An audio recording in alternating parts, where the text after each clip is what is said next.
Man, talk to the people, man. Let them know, man. Me and this dude right here, this is my boy, man. We go back to like '96. We both hit the pen. We was youngsters, man.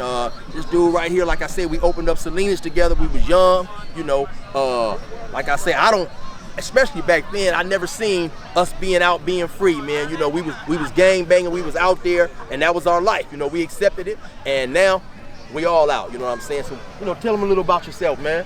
Hell yeah, like you said, man, we met in 1996. I came from YTS, man, fresh from that 180, man. Nothing you do in life prepares you for that 180. It's different today, but when we started in the 90s, it was different, man. I hit prison fresh off the time when the homies was coming out to shoot from that episode in Calif Prison when the sergeant got killed. So that's when we opened up Salinas Valley. So all the politics was real heavy, man. Like he said, I got fucked the police across my stomach because that's how I thought I was gonna die in prison. I never envisioned myself being here for the times we lined up against the law up in there. But to be out here, man, like they were saying, if you up in there and you watching this and you got a phone, I ain't gonna tell you don't stay on the phone. I can't tell you what to do. But you know, if you get hit with that phone, it's 5 more years before you be standing on this side. You know that and shit. Hey, man, it's beautiful out here, man. I've been out 3 years, man. August 16th, I'm off parole. I ain't touched a gun. I ain't touched no drugs. I'm a CEO. I own my own business. I got an employee. You know what I'm saying? Motherfuckers out here living. This opportunity is what you come out here and do, man. It's beautiful out here, man. Stay tuned to my boy, man. You will be seeing me again, because I'm going to fuck with him and support him on whatever he do. How much time did you do? 30 years, man. Went in when I was 17, man. I actually did 28 years in 4 days, but the board rounded it to 30 years. No fuck shit, no homosexual shit, no punk shit, no telling, no running. My name A1, from the streets to the penitentiary. You know what I'm saying? Got one of the most recognizable faces out here, becoming what one of the long-term offenders look like, who can transition successfully back into society. You know what I'm saying? Creating their own lane for us. For the ones that's coming after us, we can provide opportunities for y'all.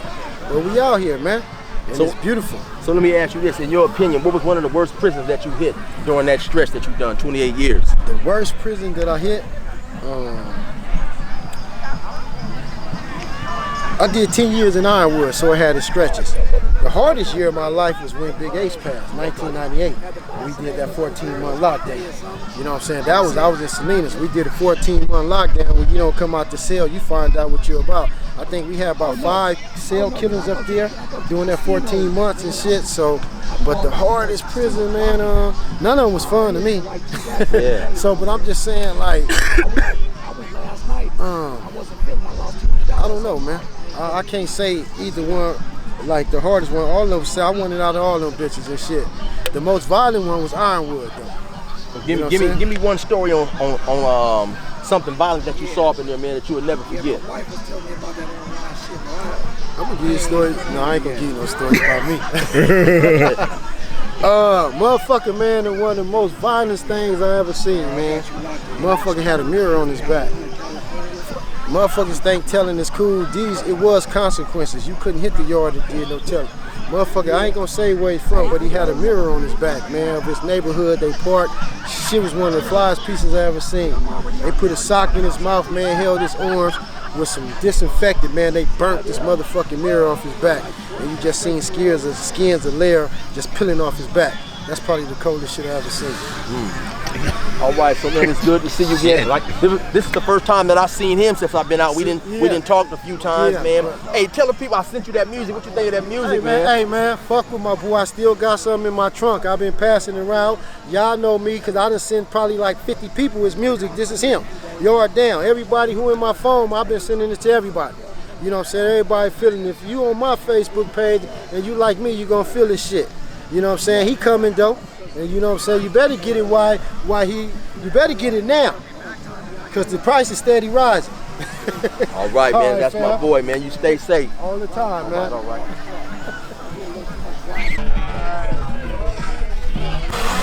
What's going on, y'all? We back with another one, man. This is Ricardo Williams, better known as Smokey. And tell us a little bit about yourself, man. How much time did you end up doing? I did 23 years, you know, off a 25-year life sentence. You know what I'm saying? I got struck out. I didn't have a homicide, but, you know, it was still a life sentence. You know what I'm saying? So I went through all the struggles all the other brothers behind the walls had to go through. You know, so it was a process, you know.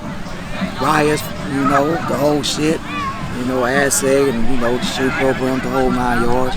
But strong survived, you know what I'm saying? I'm one of the strong, one of the ones that survived and made it back to the streets. And I'm doing what I'm supposed to do to stay away from the stoops, you know what I'm saying? So that's what it is. So let me ask you, when they first gave you that life sentence, did you ever imagine getting out? What was your, because everybody, some people think they coming home, some people think they ain't coming home. How did you feel? Well, to be honest, I always felt in my heart that I would get out. But when you get behind that wall, and I started off at Pelican Bay, so when you get behind that wall, you see a whole different life, and then you kind of second guess your original thought. You know what I'm saying? But the process, it was ruckus at times, but like I said, strong survive. What was in your mind, like what stands out as one of the most craziest violent incidents that you've seen? Well, shit, I was in one of the riots, which they consider one of the worst riots in California history. You know what I'm saying? At Pelican Bay, 2001. Oh, okay, you know what I'm saying? So all shit went wild. You know what I'm saying? But I made it out unscathed. You know what I'm saying? But a lot of brothers didn't. You know what I'm saying? One Mexican got shot on the basketball court. Got killed. My homie Tuffy from Grape. You know what I'm saying? He got shot in the chest. It's like 13 people got shot that day. You know what I'm saying? One got lost his life. You know what I'm saying? They found over 400 knives on the yards. It was big. So explain for the people, man, when you in one of them riots, what's going through your mind? Surviving. That's all it is. That's the best way to explain it. You surviving, survival instincts kick in. You got to do whatever you got to do to survive, stay alive, try not to get hurt. You know what I'm saying? At the same time, you got to do what you got to do, and that's just part of the process. So do it seem say if a riot lasts if it only lasts for 2 minutes, even though I know that one lasted much longer than that, does it? It seems way longer than what it lasts. You know what I'm saying? You hear the gunfire, the grenades, launches, for the chemical smoke, all that. You know what I'm saying? But it's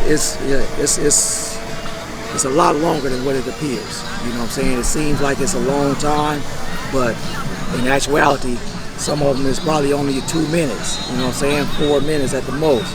But it seems like with all the ruckus going on and all the movement and bodies and the hands swinging and knives playing, it seems a lot longer than what it is. Right. So do you think that was, in your opinion, was that the worst prison you've been at, or what was the worst prison out of all the ones you touched? Well,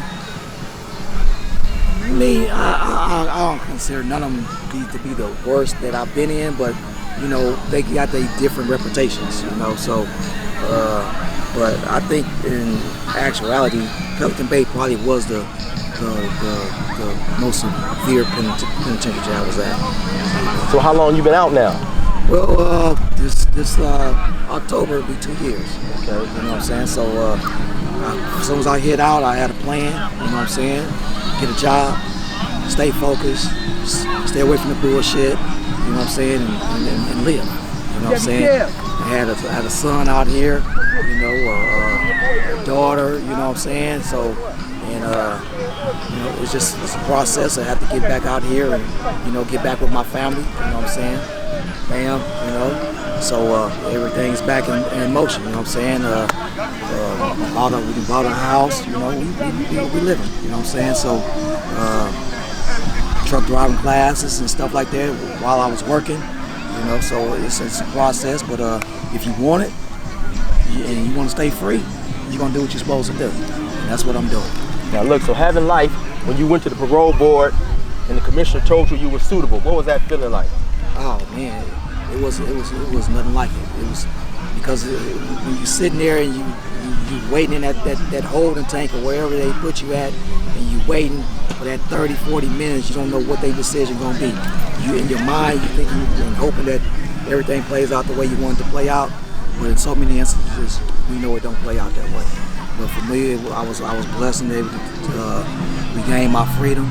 You know what I'm saying? And it was just a big, heavy burden lifted off of me and off the lives of my family members, because a lot of people think you're the only one doing the time, but you're not. Your parents, your significant other, whoever it is, they doing the time with you. You know what I'm saying? Because they missing you. They can't be with you when they want to be with you. and it's just a process. And you know, a lot of people, and you know, that's locked up. A lot of them gave up. You know what I'm saying? But it's a lot of them that's still fighting to get back home to their loved ones. You know, and I wish them all the luck. Okay, my bad. I forgot to ask you. Where did you grow up at? Oh, well, you know, I grew up in L.A. I banged up out of Watts. You know what I'm saying? And I live in Louisiana. You know what I'm saying? I've been in different places. You know, Oklahoma. You know, but the main state was California and Shreveport. Okay. Yeah. All right, man. I'd like to thank you, man, for blessing my page with your story, man. It's good to see you again. Here's another brother who we was housed in the same dorm right when I got my parole date, and I ain't seen him since, man. I heard you was out. It's good to see you, man. It's good to see you too, big dog. And I ain't even got to tell you, man. Enjoy your freedom, man, and stay blessed. I see you doing your thing, you know what I'm saying? Two thumbs up to you, baby. That's for the Harlem boys, you know what I'm saying? But yeah, it's all good. Yes, sir. I appreciate it. All right, one love. One love. Hey. What's going on, y'all? We back with another one, man. This is my boy Kev right here. Now, this guy right here is extremely instrumental in me staying out, because when I was incarcerated, he taught me.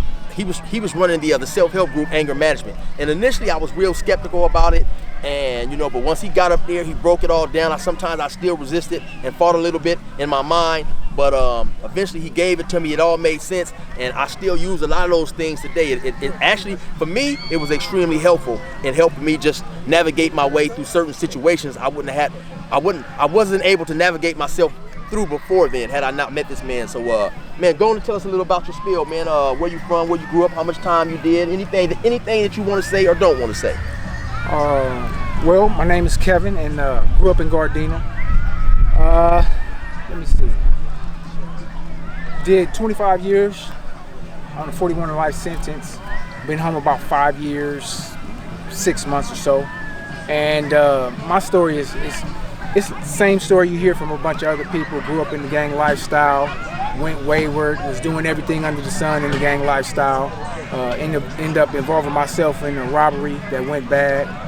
Someone lost their life, and I was directly responsible for that, and it cost me 25 years. But since then, I've been home. I've been able to start transitional housing. I have 2 transitional houses. I have one off of Raymond and Imperial. I have another one in Compton, and we've been able to help a lot of men who are coming home. Also have a mobile detailing service that we just started, A1A Mobile Detailing, with Major Bunton. He's a member of IWATC, which is in Inglewood, wrapping arms around the community. We partner with them. So we're doing mobile detailing, we're doing transitional housing, we're doing counseling services. We have a resource center right around the corner from the forum. We're just trying to make sure that as individuals come home, we can help them in their transition, because when I came home, you know, transitional housing was, and it still is to a large degree, stuff that people look at and like, I don't want to go there. You know, they're gonna make sure that I got a curfew at 10 o'clock, and they're gonna make sure that I can't go nowhere, and they don't want me to have a job. And when you're coming from a situation in prison where everything was, tell us where you're going, tell us where you've been, are you supposed to be there? You don't want to be oppressed like that. So we try to make it where our transitional house has a little bit more freedom.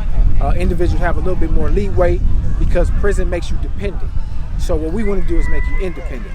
So we put you in a position to make decisions. Sometimes there'll be good decisions, sometimes there'll be bad decisions. Hopefully those decisions won't lead individuals back to prison. But along that journey, we help them in looking at the decisions that they're making, how they're affecting their lives, how it's affecting their wife, how it's affecting their brother, how it's affecting their family members. And by doing that, you put people in a position to make better decisions and to be better people. And at the end of the day, no matter where you stay, you want good people around you. So we want to make sure that the people coming home, not just coming home and staying out, that's the bare minimum. Come home, be productive, learn how to reconcile with your family, learn how to start your own business, learn how to do things that you probably should have learned before you went to prison, and we're going to put them in a position to do that once they come home. So again, my name is Kevin. I'm the CEO and co-founder of Dream Live Hope Foundation. Peace. Okay. I give you 1 second. Man, I have a YouTube channel, man. I've been going on there telling funny stories about prison and all this stuff, man. Yeah. I got like 30,000 subscribers in like about 4 months, 4 or 5 months. I rap, all type of stuff, man.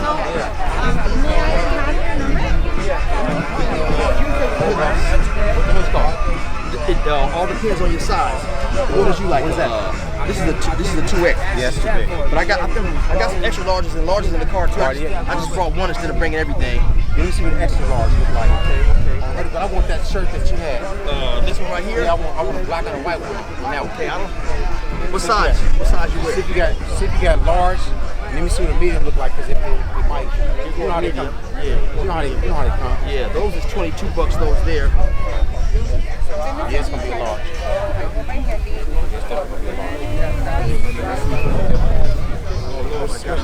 Come on, get up in here, man. You go. Yeah, this is man called guard down. That's Already saw it Get already. on up in here, man. I was finna ask him anyway. Yeah, I need you to You ain't gotta tell represent. me to get up I've in been here. watching you on Facebook. You bumping elbows with all kinds of people, man. I know a lot of people. Yeah, you know a lot of people that know a lot of people.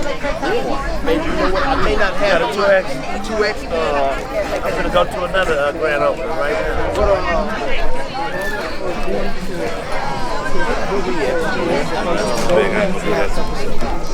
It all depends on the sizes. Like they started 22, everything up to an XL, and then it goes up because you know the Well, how big is material. this? Just tell me how big. See, I don't know about that one You don't even got nothing on because it. the girl who done this one for me, she didn't label them good. You know, that's why. Didn't label it at all, but Yeah, it's that's cool. why. I don't give a damn. Yeah, she Here, put a little something on here that fell off. $25 back. Do I have change? That nigga said, "Do I got some change?" I got. Let me get one, and I got $25. Okay. You got change? You got change? You got change over here. He only got $1,000. Let me get one, and then I give him. He only got $1,000 back. What are you guys selling? These are t-shirts. I do a YouTube page. Okay. 16 to Life. It's about prison stories. I was locked up for 24 years, so I tell, stories and stuff. And then on Friday, I do something called Game Friday, where I'm giving some good information, good advice. Let me get this one right here. Okay. So scan that. I also rap. I do music.